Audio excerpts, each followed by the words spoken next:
What is up, everybody? It is the PGA DFS First Look Show for the Mayakoba Golf Classic. It is the last PGA tournament of the calendar year, and Geoff was nice enough to take some time out of probably snowboarding now up in Canada to talk about a little bit of our third, seaside course in a row. Yeah. This one is one of my favorites. So going to Mayakoba in Playa del Carmen, Mexico. Geoff, I've got a funny little story maybe to tell you when we get into talking about El Camaleon and Playa del Carmen. But before that, how was your 2 weeks? I know you're up in Canada, but you had a little week off from PGA DFS, a super busy NFL slate. But what did you do with no PGA DFS? It was American Thanksgiving, so I just did more football stuff because we had the extra slate, right? So it almost didn't feel like a week off. It does feel like it's been forever. Like we do PGA every week. Like it's legitimately, it's been like 6 months in a row. Feels like it's 52 weeks in a row. Yeah. So like 1 week off feels like a year, right? So like I said to you this morning, I don't even remember what happened at the RSM Classic at this point, but apparently Robert Streb won that event. So look, I'm glad we get at least one more event in here. Obviously, we're hitting December, and about a month off after that, but we'll deal with it. The 1 month it's actually shorter than normal this year, so I guess we'll survive. It is, yeah. It's only a couple of weeks, and we'll talk about the upcoming schedule. We still got a couple of other stuff going on for BGA DFS. We had Euro last week, which they put up $50,000 to first, and some pretty good contests. I expect we'll get even better next week. But let's talk a little bit about course history here. I want to ask you a question because there's two ways to go about it. And I've even had this as a topic here before, talking about course history. So I want to ask you a little something different. Okay. How else could we find ourselves on Robert Streb at the RSM Classic other than looking at course history? How else could we have done it? I guess, he was 63. So from a DFS perspective, he was 6,300, right? So you could take the approach that, Robert Streb, where does he particularly do? He's won he's won a Corn Ferry Tour event. The only other event he's won is the RSM Classic. So it's in the fall. So realistically, if Robert Streb is ever popping up, it's in the fall or it's like at a Corn Ferry Tour event. So I guess from that perspective, you could have said, well, he made sense as like a DFS punt play. I know one of my best lineups last week actually had Oppenheim in it at the same price. So I feel really dumb for not going to Streb there. But, that's really the only way. If you're looking at like recent form, like statistically or models, there's no chance he was popping up, right? Unless he had like course history, like you said, weighted like 50% or something. So it's pretty tough. It's just one of those things. It's like Herman at the Wyndham, man. Like come on, like it just happens. And look, you've done PGA forever and done this betting stuff. This just happens in the PGA, like a couple times a year. It's these easier courses always because it brings more people into play. It brings these 400-to-1 guys into play who are good golfers that just, they're not going to challenge at like tough courses, but they can definitely get in the mix if their putter gets hot at like the Wyndham and there are some. So that's what happens. Yeah, I totally agree. And I guess my one follow-up question to that, Geoff, would be, is if we're looking at course history, right? If we want to build that into our process, which I do, I've made it very clear that I think it's important to look at. I have it as a small weighting as part of my projected rating in points. Even within that, how many years should we be looking? How many years do you look? I have it back to 2015. So I didn't even get Robert Streb popping up in my course history models because he won in 2014. So I'm just trying to find a way that's going to give me Robert Streb. It's just not going to happen, but I'm trying to make it happen here. It's probably, I guess, and look, from a serious perspective, like if you are waiting course history, you can definitely wait it longer at certain events. Like the RSM probably is one to wait longer. Like there hasn't been that many changes to the course. They played there in the fall forever. So, you could probably have gone back 7 years if you really wanted to make that argument, but 5 years is still a pretty good little chunk. It's that's pretty much the only thing I could say.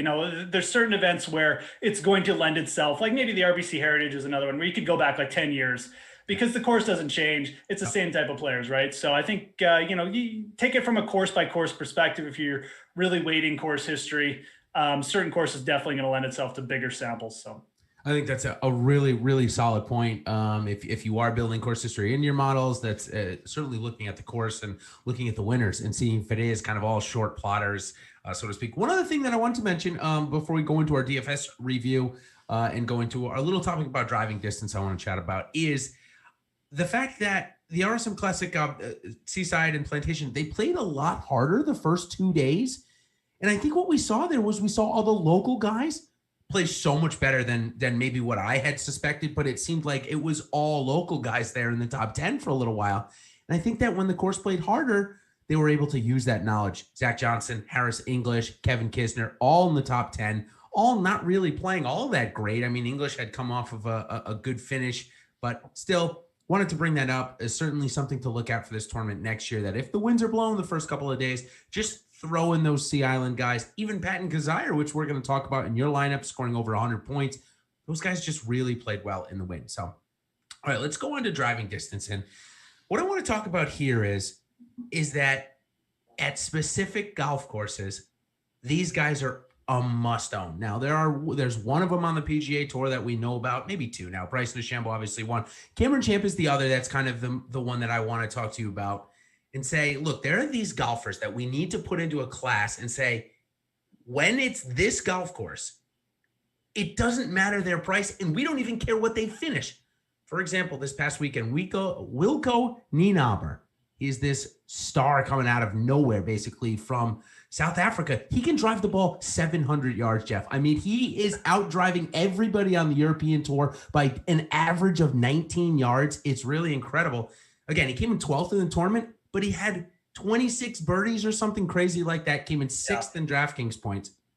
So now El Camaleon is not really this type this week. They really, with only 3 par 5s, you can't really use that elite distance. But at specific courses, are you in line with me that, hey, look, we're just going to play these guys blindly, even if they're not even in great form? The ability to hit the ball so far can shine at certain places. Yeah, and I am pretty much in alignment with you. I still need to get on like the Bryson. Sometimes the price on Bryson just irks me, but I think this season has kind of taught me like there's really not a high enough price to pay for these guys sometimes. It's not even like it is a distance thing, but it's the birdies that come from the distance, right? Like we talked about Cameron Champ, like 3 events in a row for this reason. He's just making birdies because his distance puts him in such good position on like, you know, the shorter par 5s, whatever. He's just got a fantastic. And this week for Leopard Creek at the Euro event where Nienaber was playing, there were 2 drivable par 4s, 4 reachable par 5s. That's 6 holes where distance matters. 33%, you got to play them.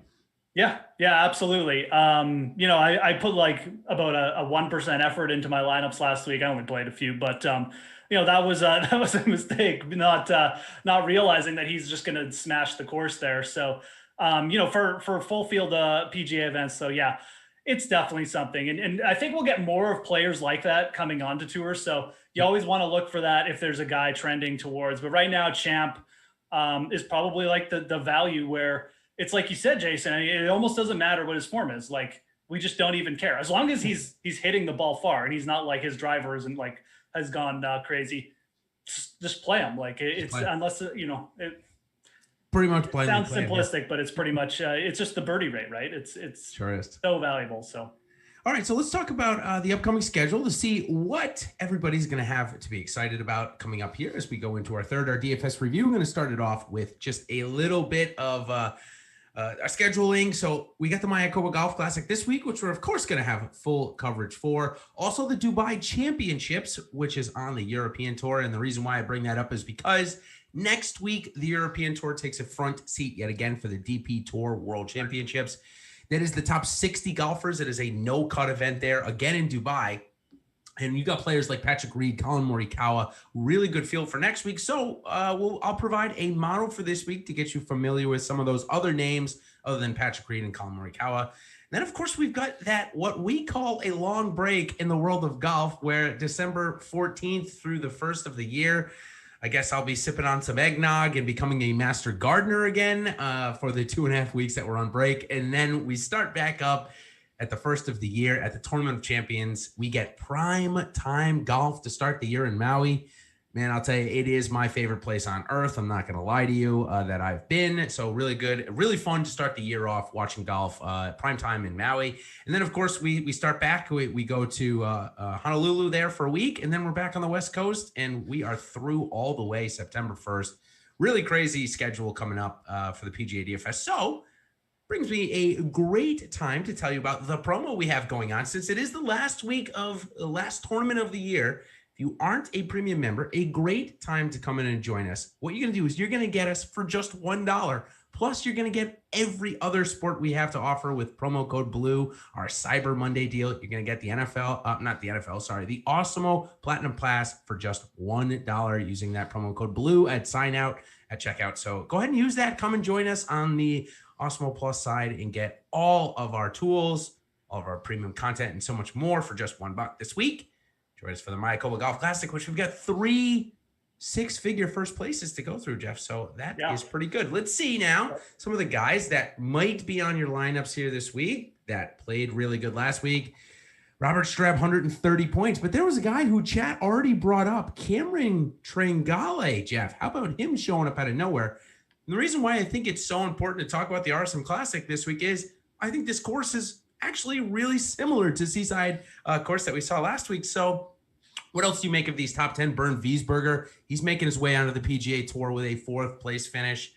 Kyle Stanley gaining 2.75 strokes on the approach. Any other names surprise you? Camilo Villegas is there, who you and I are most certainly rooting for at this point. Yeah, no, I mean, definitely, obviously, some interesting names. Villegas had that hot start.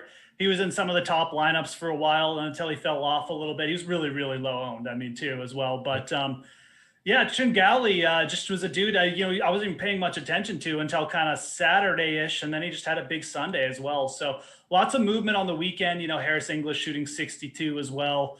It was a pretty big roller coaster ride for the Harris English chalk. I was happy because I didn't have any exposure to him on Saturday, and then he came back and shot 62, and it was like, well, that's that. So that kind of hurt my my top lineups in the MME stuff. But other than that, definitely some surprises out there with Streb and Tringale. Obviously, some chalk hit as well. Like I said, English Kazire was a little bit heavily owned, but. It was one of those weeks where I think the wind just drove it. And if you had a 6 of 6, you were in a really good spot regardless. Really great spot. But it was actually a fun one. It was fun if you had a 6 of 6 going in, because you kind of had a little bit of a sweat. But, even the 5 of 6s had good finishing potential. So kind of a fun tournament, to be honest. That didn't end up with the guy winning I wanted. But, it was still kind of an interesting event to track. Yeah, no, it certainly was. And you brought up, I mean, if you had 6 of 6, you were in great shape. In fact, my lineup that we're going to show you, I had 4 of 6 in my $200, and I ended up cashing there. And the reason to that is we go over quickly the top 10 owned of last week and their points rank. We had Webb Simpson. He was 44% owned. Yeah. Which was 52nd. I mean, they're right off the bat. If you faded Webb, you are so far above the curve. But then you got Denny McCarthy, 22% owned, missed the cut. Doc Redman, 21% owned, missed the cut. Then Harris English, he was a good play. Then Brian Harmon, 19% owned miscut. Sebastian Munoz, 19% owned miscut. And then Harold Varner, 17% owned miscut. So really a ton of miscuts there. If you faded the chalk last week, I mean, you were in such good shape. I faded the chalk, but the guys that I played still didn't make the cut either. That's the thing. Even if you faded the chalk, like you were in a tough spot. I mean, you had to fade the chalk and fade the semi chalk, right? It was tough. So yeah, we got the numbers and stuff up there. Obviously, I mean, really, you look at the top 10 guys, whatever. Kisner was probably the highest owned of those guys. ZJ really wasn't even that highly owned. Like he was a really good play last week or 2 weeks ago, in my opinion, just from an ownership and a projection standpoint. So I think you got probably the best kind of combo there with Zach Johnson. He produced.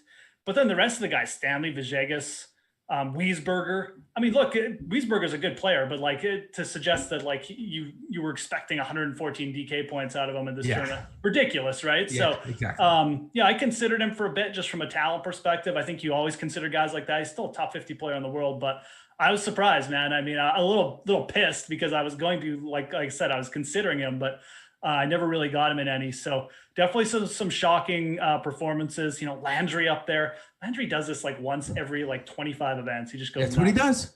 misses a bunch of cuts in between, but crazy that the guy plays like that, but that's really his style. So yeah, it was just like a tournament of guys like Andrew Landry. So yep.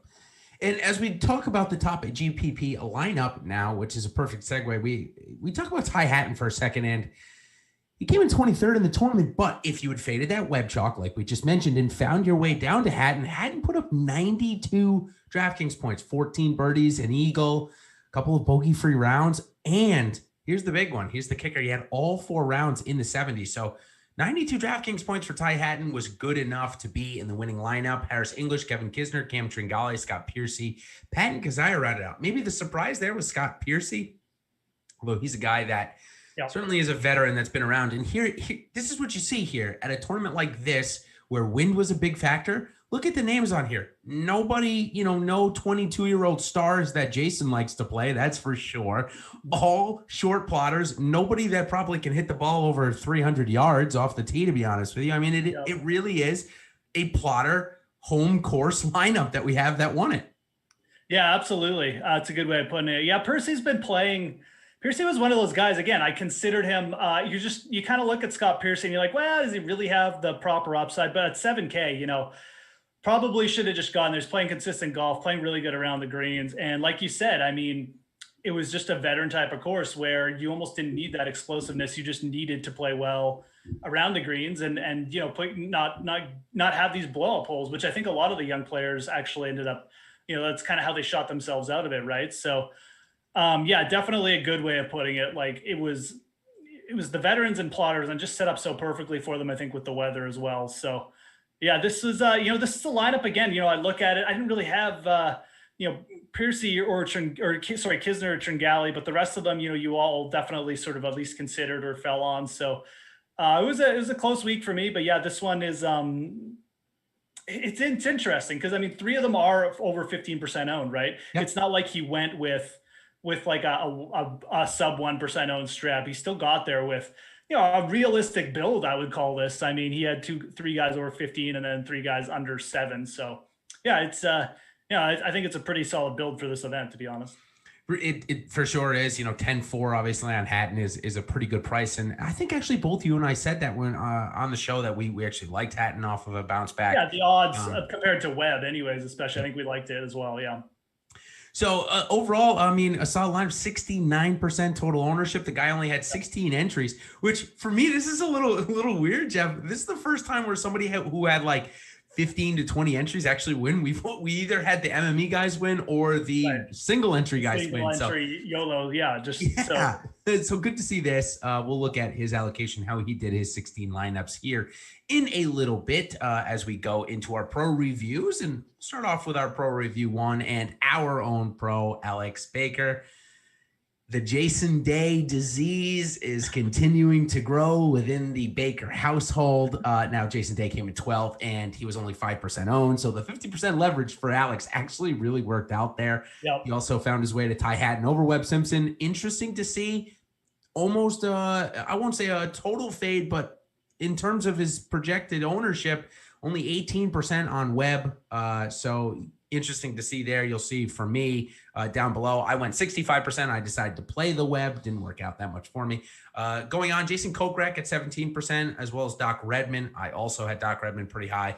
JT Poston, Louis Oosthuizen were his other 2 misses, but Kisner and English helped him get 261st there in the $8 middle iron last week. 100 total golfers. This is the thing that I found of most pros last week. Alex used 100. I used 91. Brick 75, who we'll talk about in a minute, he used like 103. So a lot of golfers used by us. And I think that that's the right strategy to do in a tournament like this that's wide open. I really feel like it was. But so much variability. I mean, Alex had 6 missed cuts in his top 10 owned. I had 4. Brick 75 also had 5. So just a lot of variability, even with using so many golfers. Yeah, for sure. And definitely, I think the more wide open definitely lends itself to a bigger player pool. I understand that 100%. Yeah. And I think most guys who mass entered would have had, like you said, a lot of miscuts in their top 4 or 5. That is interesting that he went 57% Jason Day. So it couldn't have been that bad a week. And he had Ty Hatton at 28%. So It's interesting. Underweight on Webb. Really good call there, obviously. I don't think going overweight on Webb was necessarily a poor call, just the way it worked out. I think it's almost funny. I mean, Webb made the cut, but I mean, I feel like his finish was almost more shocking than some of the guys who missed the cut. So I just never really got going there with the complete game. So good call by Alex, obviously. Good call by both you guys going heavier on Hatton. I think that was a key play. If you had Hatton over some of the other chalk, you probably had a good week. And both you guys, well, you had the Zach Johnson play, like I said, which I really like. So going overweight on Zach Johnson, I thought definitely was a play I was overweight on, and he made my week as well. So yeah, and here's the thing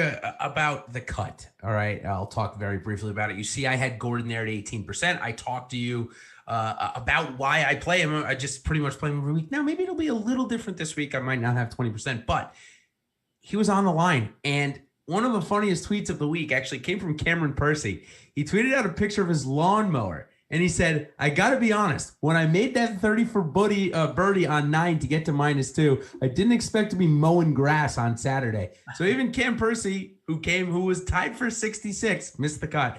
Didn't think the cut was going to move. It did. It bit me really bad. I still ended up coming in the top 25 in the FanDuel big dollar $9 GPP of the $7 one with Will Gordon missing the cut. Too bad, obviously, if Gordon makes the cut, I probably have a great chance to win knowing how good he can score. But hey, that's what the game is all about, especially in PGA DFS. So, all right, let's take a look at Brick 75 and the winner, CWAISNOR. I'm not even going to try and Swisner. I don't even know. Anyways, Jason Day, the virus of Jason Day, also made its way onto Brick 75 lineups. He also went to Matt Fitzpatrick, who I just could not roster last week. He looked so dejected at Augusta that it just didn't look good.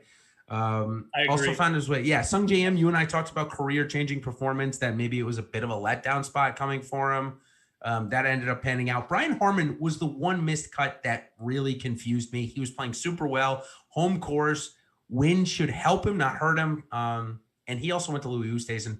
You and I actually talked about Louis Oosthuizen. We both said not at scoring courses. We want to make grinded out events. So showing that maybe the projections don't always have that type of stats in there, right?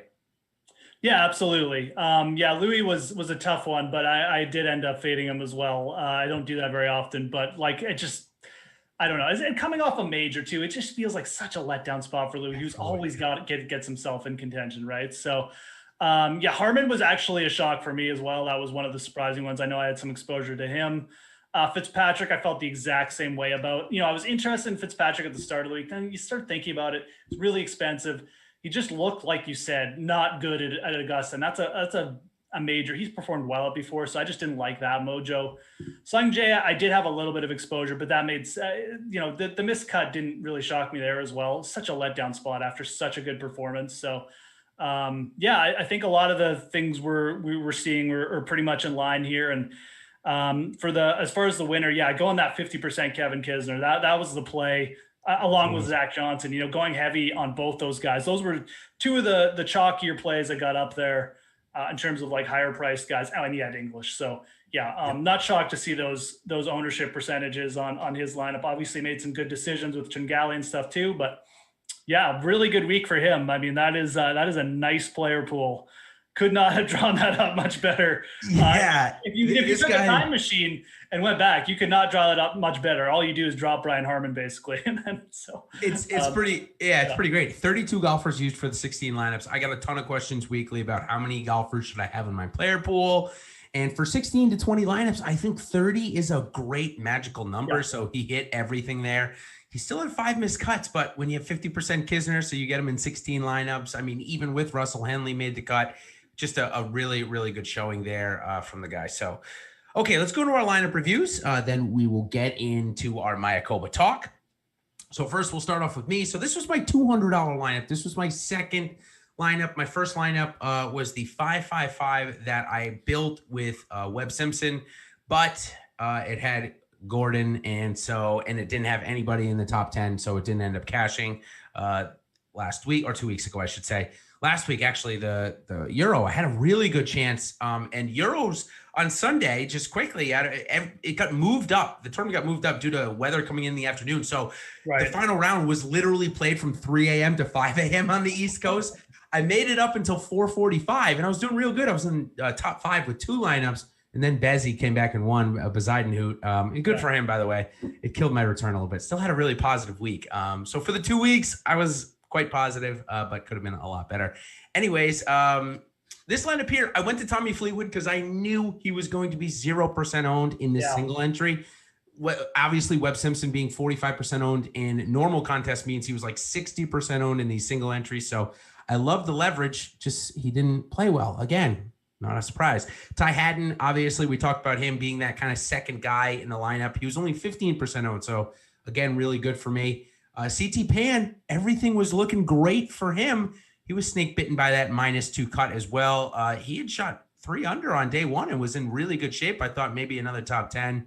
That didn't do it. Alex Noren, good course history for me. I thought he had come off of one good start. So that was a good play. Doug Gim was the player that you and I both had on our teams, and his top 10, Jeff, it's got to be coming, right?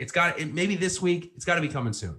I don't even care if he top 10s, just keep making birdies at this rate. Scoring 95 points, right? I don't care what he finishes if he makes enough birdies like this. He was a great play. Sub 5% owned. Tee to green, and look, we saw this coming, right? I mean, we both mentioned him, we liked him pregame. And tee to green, he's really been kind of balling out, and he continued to do that. And he just can't every hole. It was like he was either maybe a bogey, next hole, within 8 feet, a couple birdies, sure. And then he was making bogeys, and it's maybe a little concerning, I guess. But at the same time, if the weather's not going to be as extreme, maybe he'll just make birdies, and he won't put himself in as many bad positions this week. So interesting player. I think I already saw some people talking about him in the chat. So. Yeah, for sure. My maybe one play that I'm a little upset about that I did. Ryan Armour had some pretty good course history and was coming in off that good finish at Bermuda. I'm a big fan of him. I explained a couple of times why. But maybe this was a spot where I should have found the money up to Kazire because that was the right play. And it would have made, obviously, a heck of a difference as we go into your lineup, which is a good segue. Kazire was pretty much the guy that really got you through. I'm guessing that this was probably a 6 or a 7, maybe even a 10x lineup here at 540 points. Jeff, talk us through the build here. Yeah, so this one was, again, I kind of did what the winner did. I just put 20 in the $8 and I had a similar type of player pool.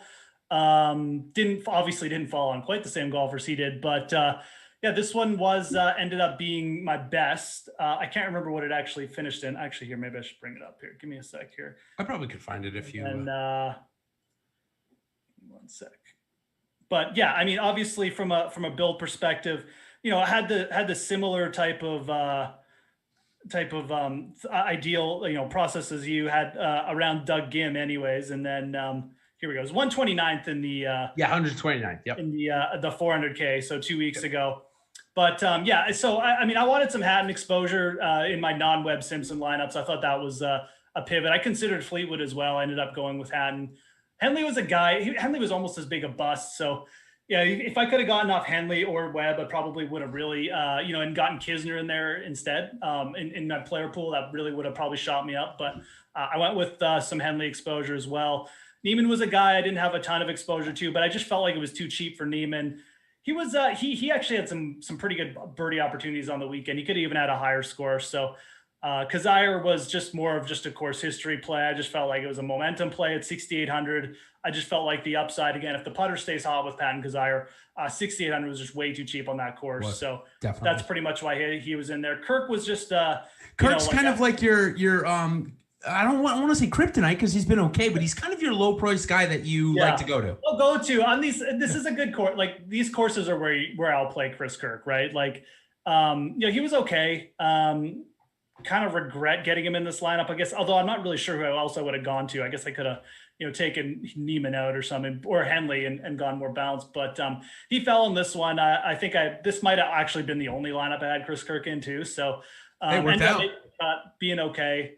But again, kind of a similar build to what the winner did is he had 3 guys, kind of over 12%. And then I flipped it with 3 lower owned plays. I don't think I expected Doug Gim to actually be that low, or Kazire, to be honest. But I thought, you were getting really good ownership projections on those guys. So, I was overweight on the right low price guys, to be frank, with Gim and Kazire, because I was like quite overweight on those guys. But like I said, the Henley and the Webb Simpson plays, they made the cut, but they ultimately ended up really holding up back my upside. So, yep. Still a pretty solid line, and overall a decent week. A little bit frustrating with the 2 golf courses, especially the fact that the Plantation course played, I think it was 2.5 shots difference from one day to the next. Obviously, Thursday was super windy. Friday, not so windy. So that will do it. Of course, don't forget to give us a like and subscribe to our videos. And of course, if you are interested to see some other guys that you want me to review their player pool and allocations, I know we've got number 1 ranked DFS golf guy in our chat, the Alex Man. Maybe I'll throw him on there next week just to see how he gets it done. And of course, like I said, don't forget to give us a like on the way out. So let's go into a couple of minutes of a 2021 preview. I sent the wrong thing to my guy Jordan behind the glass. I'm so sorry, Jordan. It's 2021. We're ready to get out of 2020 here, so that's my apologies. But what I wanted to do, just for about a minute, maybe 2, ask you 2 quick questions about the upcoming season, because this is the last tournament, and then of course we're going to dive right into the Mayakoba Golf Classic.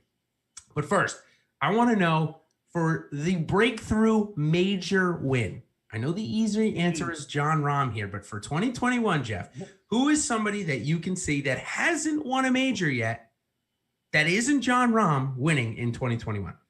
Okay, I'm going to bring up my OWGR rankings here, just so I'd make sure I don't forget anyone. But I got a couple names just popping off the top of my head. I think I'm going to go with Patrick Cantlay, though. I think I'm going to go with your guy. My guy, Cantlay. You think he's ready? I just I know we got, a lot of like bombers and stuff like that, and guys with, maybe a little tighter tee to green. But I like guys who a little that all around. They got that putting upside. His short game is progressed to a point. He's got multiple top 5s now. He's got a top 5 at the PGA, top 5 or top 10 at the Masters. So I think Patrick Cantlay is going to have a big 2021. So.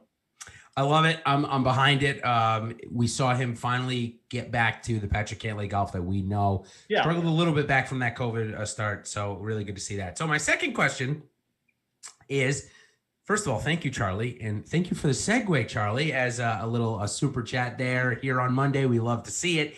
He wants to know about a guy that I want to know about, and that is Tony Finau. And where I'm putting him in the category for 2021 is, I want you to tell me, of these 4 golfers, who's going to win their first PGA Tour tournament that isn't the Puerto Rico Open? Scottie Scheffler, Tony Finau, Tommy Fleetwood, or Victor Hovland? Think about those 4 names for a second. I mean, those 4 names are some great golfers. They haven't won a golf tournament that isn't the Puerto Rico Open on the PGA Tour. I don't want to get in trouble. Tommy Fleetwood's won plenty of times on the Euro Tour. I'm talking specifically about PGA Tour event. Is it Tony Finau? And is it this week? For Charlie, he wants to know if having all the Tony Finau is too much. Okay, so let's tackle the Tony Finau question. Because first, look, I think he's a little bit overpriced here, right? Like we got him in front of Berger, who's right up there in front of the rankings. Very surprising to me. Harris English is playing just week in, week out. And look, this is a Harris English course. Like this is he's won here. It's the exact similar type of seaside. So, if you're asking me, you can go overweight Tony Finau here. He's up there with the great scores. He's up there with like a Cameron Champ. So I don't necessarily hate it from that perspective. I actually think this is a spot where Finau will probably be lower owned than normal. I mean, normally you have trouble getting Tony Finau like 10% owned, but that's kind of what trending that way this week. I could see him being like 10% owned, which is really good. So I think again, you're making a lot of lineups, Charlie. I think that if you're making MMEing, then 20% Tony Finau should put you over the field. Yep. I wouldn't feel obliged to go more than that. I wouldn't feel crazy to go like make him my highest owned golfer. It's not the worst spot in the world, I guess. He's played well here, but at the same time, like we're talking about like the Mayakoba Classic, Graham McDowell, Matt Kuchar, Pat Kazire, Pat Perez. Like it's not really a Finau course that I want to go crazy on him. So that's kind of my answer. I'm interested, but I think he's a little overpriced. It might create a little bit of an opportunity though to go overweight on him and not have to like totally go crazy. So that's my Finau take. I'm not overly bullish, as you can probably tell. I think 10,700 is giving an opportunity for those guys that like to just simply play against the grain and go take the lower owned guys. I think it sets up perfectly. So if you're one of those players and you like Tony Finau, I think this could be your week.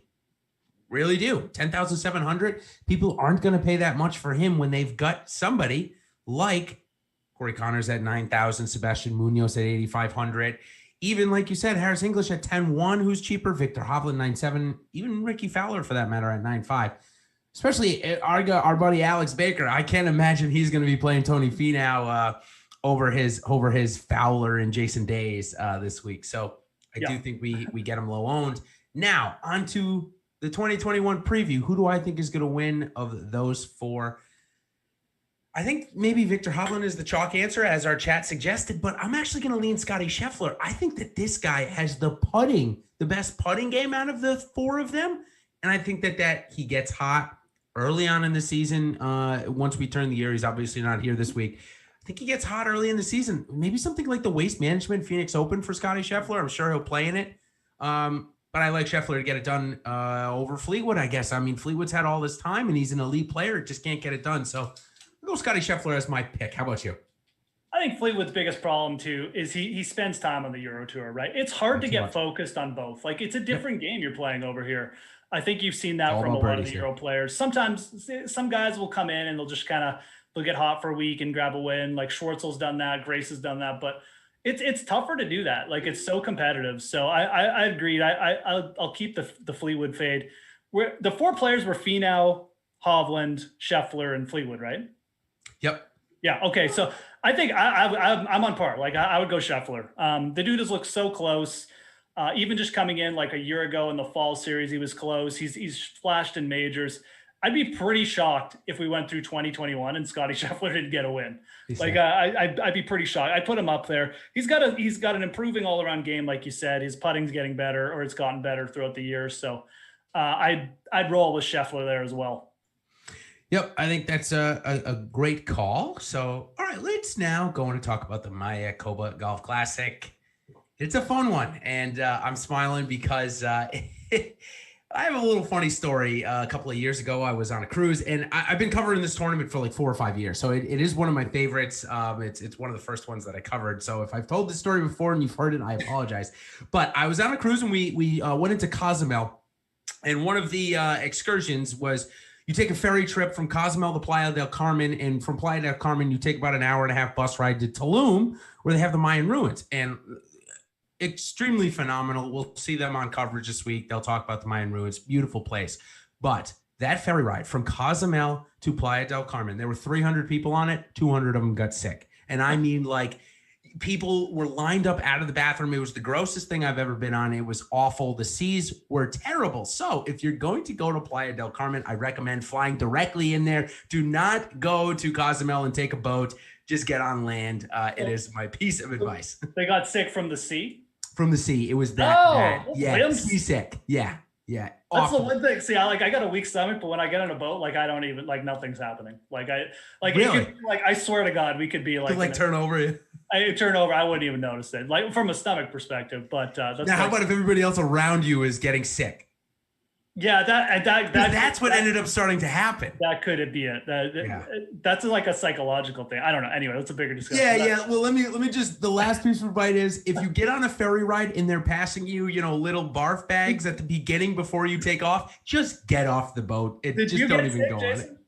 I actually didn't, because I decided to go to the bottom row and be the first person to jump off the boat when they docked. Like, they weren't even letting people off, and I was off the boat because I couldn't handle it anymore. Everybody was getting sick around me, so I'm like, get me off this thing. I don't know. I was hungover, so it was really bad. Sick. I'm trying to act like a tough guy. I probably would have been hurling my guts out. But, I was hungover too, so it was really the worst experience of my life.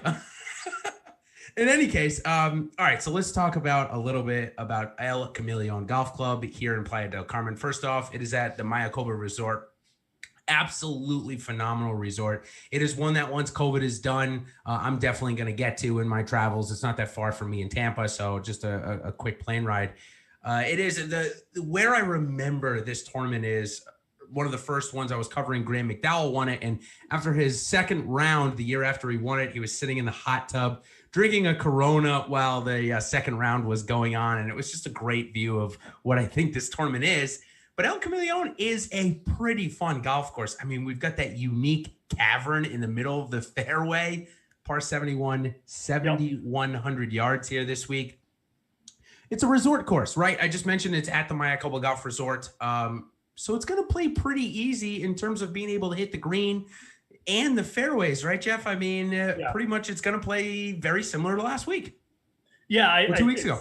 It's, again, we might have even had like another course recently that I'm just forgetting. But yeah, it's going to play similar to the RSM, at least in my Bermuda opinion. too, same thing, yeah. Yeah, exactly right. So, similar to what we've seen, which is kind of nice. I mean, we've seen players who've been playing well at these courses. And we don't have to make a ton of adjustments, right? It's not like we got, now we got to like look at guys who maybe driving distance or something. So from that perspective, it's good. I mentioned the veteran presence. I think from the RSM perspective, it's going to be similar to that. I think you're going to see some veterans just do better here. The weather doesn't look extreme. There's a little bit of rain in the forecast, so something to keep an eye on. But I mean, it's still going to be warm, so there might be stoppages, but I don't think that it's going to be as windy. So I think the scoring will be fine if I had to guess. Green and regulation percentage is a little bit higher than average.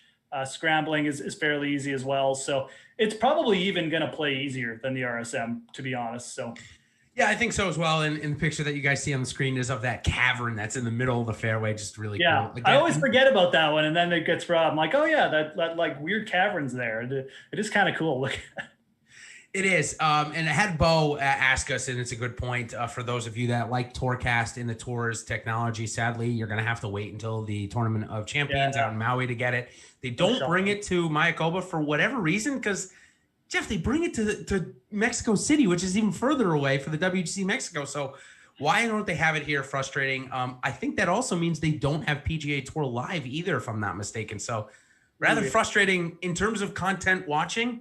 We're only going to get the 3 hours or 4 hours of coverage on Golf Channel, which is kind of annoying. Yeah, they got it. They got to fix that. They got to get a team just traveling with them to every event for the shot link. I don't know. I don't know why that's Listen, hard. I'll put my name in for it if they want to cover all expenses and pay me some. I mean, great. I'll do it. Whatever. It's just plugging numbers in. For them. Why not, man? But seriously, I don't understand, especially with betting becoming so important to their game and growth.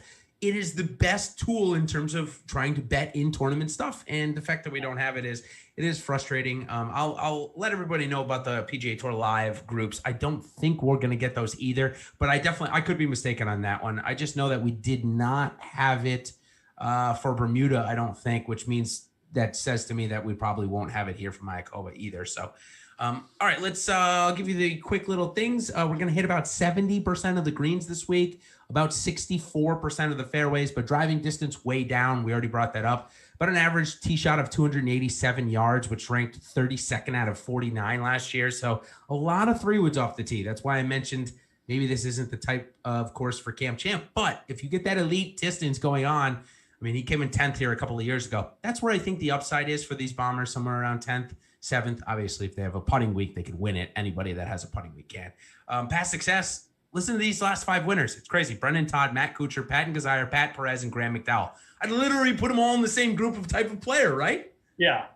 Oh, yeah. No, that's what I said. I mean, like, it is like the veterans paradise here, man. It's like the course where, the 40-year-old comes and gets their, like, late career win. It's, I mean, Kizzire probably doesn't. The Matt Kuchar renaissance, yeah.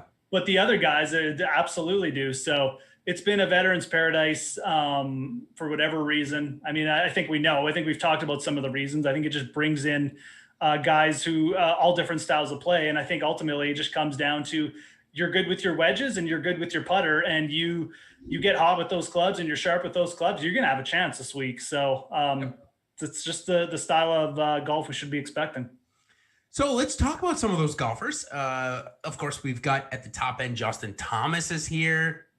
It's actually 11,400. I actually expected him to be 11,700, and I expected him to be $1,000 more than Brooks Koepka.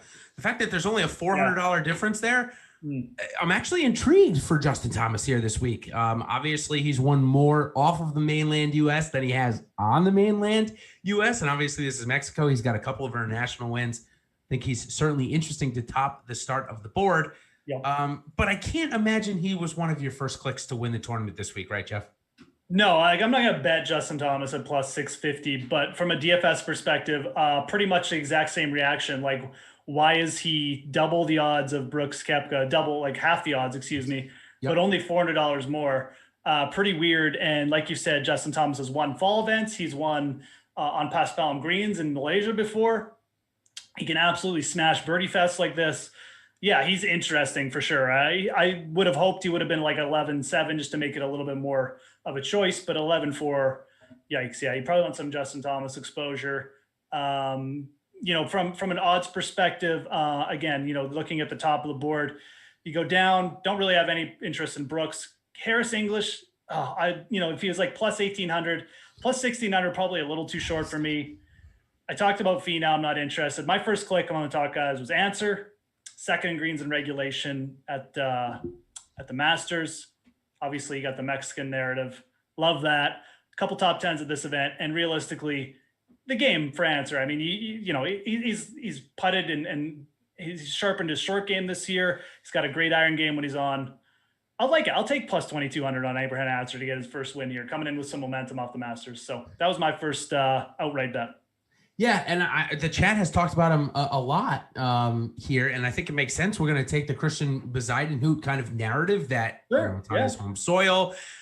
Home soil guys have been looking to get it done. Abraham Hanser, of course, looking for his first PGA Tour win. I love that, and great spot to use Odds Shopper. And if you haven't used Odds Shopper before, oddsshopper.awesemo.com, or you can go on awesemo.com and go across the banner on the top, click Odds Shopper, and here's what you're going to find.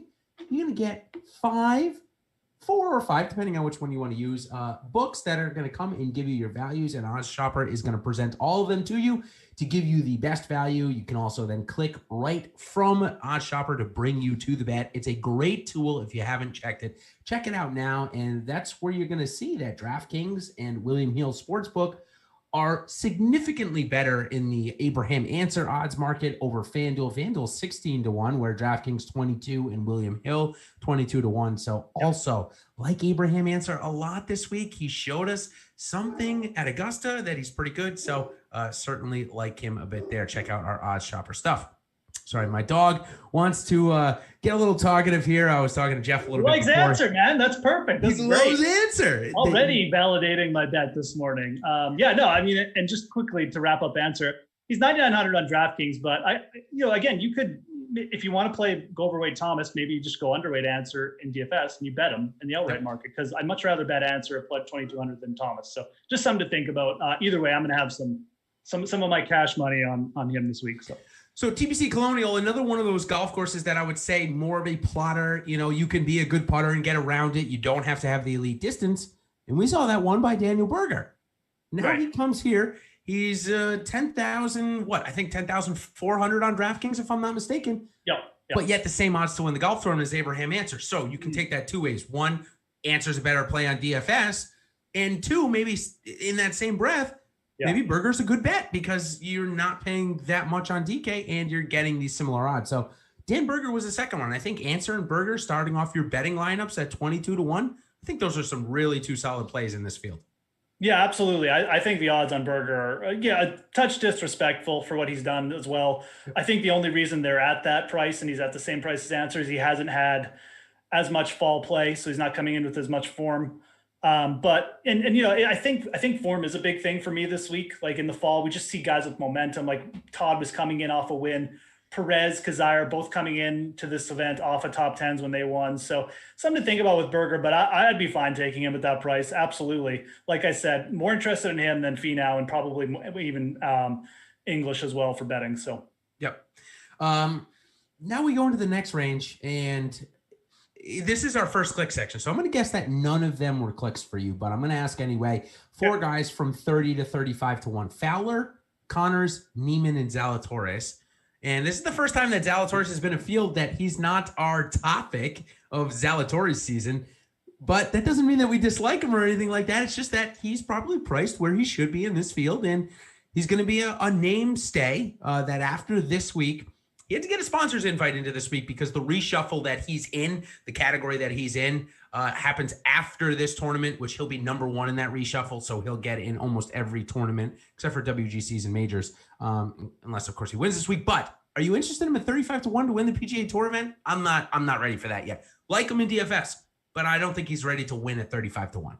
Yeah, all these guys garnered a little interest from me this morning. Ultimately, I did kind of pass on them. Now, it doesn't mean I might not add one of them later in the week, but yeah, you're pretty much spot on. Like, I like these guys, and I think they're better DFS plays than outright bets. But again, we're talking about a veterans plotter course. Connors is playing great. He might be like the most obvious play of the 3, but again, like he's going to have to putt really well. And Connors doesn't always do that. And the Neiman thing is kind of the same. He looked good with his irons and flashes, but I'm just not sure if he's got the sharpness or the competitive sort of like enough events in the fall because of the COVID break. Zalatoris is almost the most interesting. He's played so much. He's played so well. He was up there in Bermuda, like you mentioned. So I'd almost say, like, of the 3, Zalatoris has the most interest from me. I think the pressure's off him a little bit now because he's got the exemption, right? Like he's good to go. So with the pressure off, I mean, I think that's something to consider. I might consider him a little bit closer. Maybe I'll bet him and like not play him in DFS, or maybe I'll do the opposite, but I'll probably have some kind of exposure this week. Okay, let's go on to our values here before we go into our DFS preview. We were a couple of minutes late, so we'll go a couple of minutes over here. But the values is going to be an interesting one. I have talked to you a lot about my wherewithal or my likeness to bet and play these guys that maybe not many people have heard of, or these up and coming stars. It's gotten me into trouble. It's gotten me some great finishes. It's definitely a roller coaster, and I'm okay with that. The name this week that I want to talk to you about that we just saw make the cut in Augusta and is now turned professional and is making his professional debut is Andy Ogletree. We saw he's got a pretty decent game, hits fairways, hits green. He's not going to overpower you. So at 7 to 1 for a top 20 here at Mayakoba is this guy. He wears glasses. He's got kind of an old style game. Is this a good course for him to make his professional debut at? Is 7 to 1? Seems like pretty good value to me. It probably is a good course, isn't it? I never really thought about it like that, but you're right. Like, you probably don't want him at Torrey Pines to start off. And look, I mean, he's coming in with some momentum. Some of these guys are coming in off breaks, so he's probably going to have an advantage there. Yeah, plus 250 on the outright. I mean, you don't have to bet him outright, but again, we're talking, plus 1,600 for a top 10 or whatever he is for top 20. Yeah, I mean, I can actually kind of get behind that. Wasn't really considering him, not going to be honest, but I'll look into that a little bit. I think you're right. This is, it's a bit of a foreign course. It's a bit of a resort course. Why not, right? I mean, this is kind of where we see some of the web.com guys pop up too. So I can kind of get behind that. I kind of like that call. Yeah, so Ogletree was one name. The other 2 names that I think are kind of fall into this category, I don't think they're ready yet. I haven't seen them as much, is Quade Cummins and Austin Ecklerat from the college guys that are getting in. Quade Cummins is from Oklahoma and Ecklerat from Oklahoma State. Both are ranked around 15th in the amateur rankings. So not names that I'm interested in here this week. I'd rather go to Ogletree. I just saw Ogletree make the cut at the Masters. And for all intents, I think he's got a really good game, an all-around solid game. So I think we'll see Ogletree. I don't know about a mainstay on the PGA Tour quite yet, but I think we might, with the events that he'll get 6 sponsor invites. I can definitely see him getting into the Korn Ferry Tour finals and working himself up that way. Cummins and Ecklerat probably a year and a half away for them. So I'd rather go to Ogletree at 7 to 1 there. Yeah. Okay. Let's now go talk about some DFS players, and I'm just reading from Revokes here in our chat. Brian Harmon's price on FanDuel, so I'm going to have to go check that out because obviously it's pretty cheap. But we already talked about a little bit about Justin Thomas coming in at 11,400 on DraftKings. Both you and I felt that was kind of cheap. So if, let's say, Justin Thomas is the first guy in our lineup, leaving $7,700 left, Jeff, Who's the second guy you're getting in? We both like Answer, so give me somebody else besides Answer that you're sliding in with JT this week. Yeah, I think people starting with Corey Connors and Justin Thomas will probably be a popular build.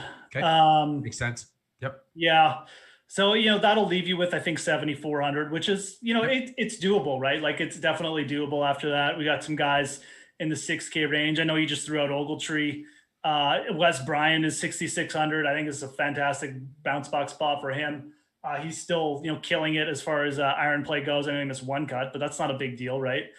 We've got, and look, this, again, it's a similar style event. We've got similar pricing.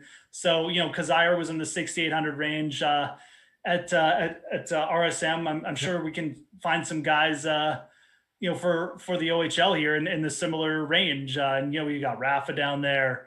So I think that Connors Thomas is going to be a real popular build.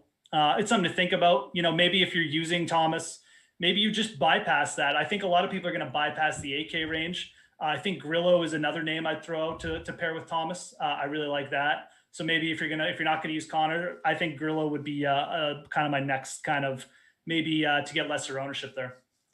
So I'm smiling because I went and checked. Had to have, if somebody tells me to go check a price on FanDuel, that means it's absurd. And sure enough, Brian Harman is flat minimum on FanDuel. Now, they've done this to us a couple of times. They've done it to us with Ryan Moore. They've done it with Eric Van Rooyen one week. I don't know if it's an algorithm problem or if it's FanDuel literally just messing with us. I'm tempted to think the latter at this point because I don't want to believe that it's laziness. I would rather believe that they're trying to mess with us. So, Jeff, what do you do in a situation like this where, sure, he's coming off a miscut, but for all intents, Harman's playing really good golf. And here he is at the flat minimum priced with guys like Kevin Statler for that matter. It's ridiculous. You play him. You go overweight. You go 100%. You got 20 laps, put him in every one.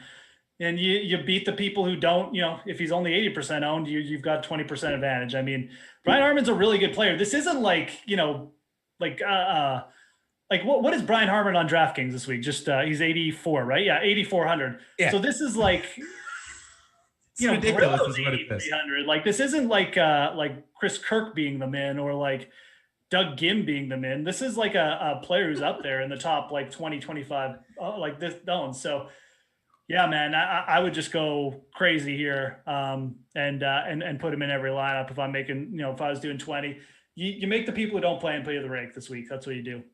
Right. So there are two ways. And if you're interested on the exact take or the exact way we're going to play it, first off, I just noticed that, like you, I'm leaning towards just basically playing in every lineup. And look, fair notice here. Like I barely play FanDuel. So I'm probably not going to now this week. So.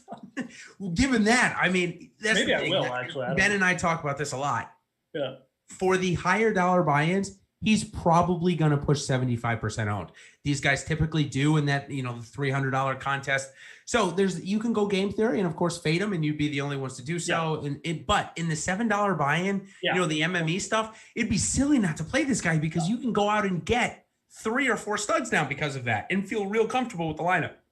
Yeah, definitely a little bit different in the higher buy-in. I agree. Yeah, you got to think a little bit differently. But yeah, just for a pure game theory perspective. So besides Brian Harman at the flat minimum on FanDuel, talk to me about some of those 7,400 or below guys. If people are starting with the Justin Thomas, Corey Connors line, what are some guys that you think could be in? Doug Gim is finally getting some appreciation from DraftKings, 7,400, right on that price. I still think it's fine for him the way he's playing. I think he'll be in my player pool. Yep. You guys got Peter Malnati, former champion Pat Perez, right in that range. Any of those guys interest you? Yeah, I mean, I got no problem go back to Doug Gim either. Like I said, I don't care if he finishes T40 if he's going to make birdies, and that's what he's doing these days. So, soft course, Doug Gim, I'd be in. Again, it's not as deep a range we have here this week as we did at the RSM. So that kind of sucks for the Justin Thomas builds, I guess. I little bit of interest in going back to Vizjegas, to be honest. It's a little risky, but he's playing well tee to green. So I think he stands out. He'll probably be really low owned too. But no one really stands out other than Gim. Like Malnati probably is the other one who's playing well, right? I don't have like a huge hot take from this range. I like I said, I'd almost rather go, deeper and maybe start thinking about like the guys in the 6K range, because I don't know if there's that big a difference between, well, there really isn't that big a difference between guys like down below, like Rafa, even like a Tyler Duncan. Then we're talking at 7,200 with like Chesson Hadley. So yeah, not a lot of guys. It's going to be an interesting range if you're in the low 7K range. Really gonna have to think hard. Like I said, Villegas, I think I'll probably will have some exposure to him again. Maybe Norlander too. Might get on Rafa. I'm not sure, but like no one there is really like sticking out to me as like I really want to play this guy. So it is tough, and I've got a name for you at 7,400 that we are definitely not used to seeing at 7,400. But with 3 straight made cuts and 2 straight top 20s, he's playing on a major medical. But this guy, I gotta be honest, he's kind of come out of nowhere, and he's playing really solid tee to green, and his putter's okay. And it's John, Mr. Question Mark, huh? Right. Where's this guy come from? Is he going to be a force again on the PGA Tour? Like, is he going to fulfill his card? He's got like two wins, doesn't he? Like over his career? Over his career. I think that and the major medical is how he's getting in these fields. Yeah.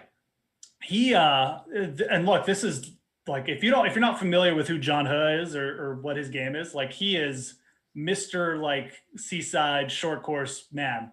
Like this is a guy whose game, he hits every fairway. He's got a fantastic wedge game when he's going. When the short game gets going a little too, it's good. So this is the type of course you take Johnny Huh at for sure. Yeah, and like I said, with the range being thin, I know I didn't throw his name out initially, but like I will definitely consider him there 100%. And I think with the price being up too, you know, like there's no chance it's going to be super chalky or anything. So I think that's good. I don't think anyone in this range is going to be super chalky. So that's also nice to think about. But yeah, I'll definitely be looking into like you said, Johnny Question Mark a little bit. He's playing well, but it's more of a fact of he's playing well in the fall. We got one more fall tour event, and the courses that we're getting here, they just set up so perfectly for his game. So and he needs it. And he needs it because of that. Yeah, that major medical thing. So a big event for sure. Yeah. Yeah, big time event for John Huh. I don't know exactly how many. Normally, these major medical guys, Jeff, I think they get like 12 to 14 starts, if I'm not mistaken. And he's probably coming up on like 7 or 8. So he probably doesn't have that many. But certainly the 3 straight starts plus 2 top 20s is definitely going to help him get close to it, if at least fulfilling the minor portion of it, you know, getting him back into the Korn Ferry Tour finals, if nothing else. So good to see him playing back. Listen, I like these guys that come back off the major medical and can get it done.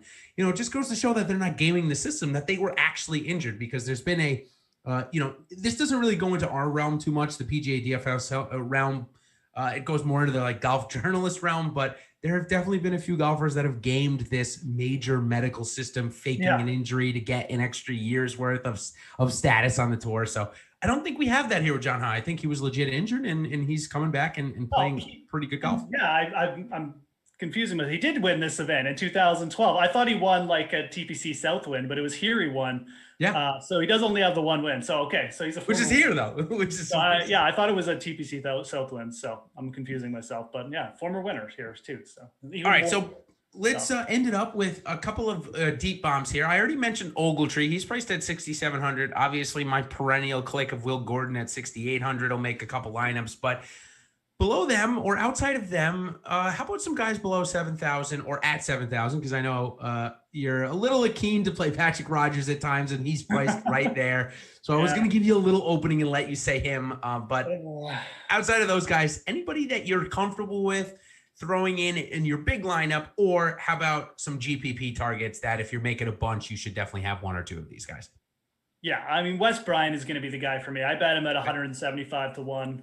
Like I said, I mean, this is a guy that's 50 to 1 at Bermuda. We all liked him at Bermuda. He's missed 1 cut, and that's it. Yeah. And it was Bermuda, where it was windy, where guys like Stenson were missing the cut too. So I don't know how much you can rate that against him. I think he's a great play at this course. So he'd be my top pick. Like I said, I like him as a bomb. I think Ventura is kind of interesting. Ventura kind of falls in that category too, where he's just a birdie maker, right? Like he bombs it off the tee. He's a good putter. So if he plays even half decent, he could just make a ton of birdies at this price. And again, this is like Christopher Ventura was like 9,200, like 5 events ago. So I think taking a shot with him here in GPPs makes absolute sense. Ooh, 6,700. Yeah, that's a great call there. Yeah. And it's similar play to Will Gordon. If you're playing Will Gordon, you're playing Ventura. right? Yep. So Those are two guys that really stood out. I'm pretty sure there's someone. Oh, Laboidia at 6,400 was the other guy. Oh yeah, Hank. Yep, Hank the Tank. So yeah, Hank the Tank. 16th at Bermuda. I think he's got a good game for this style of course as well. Again, one missed cut, and now he's back down to 6,400.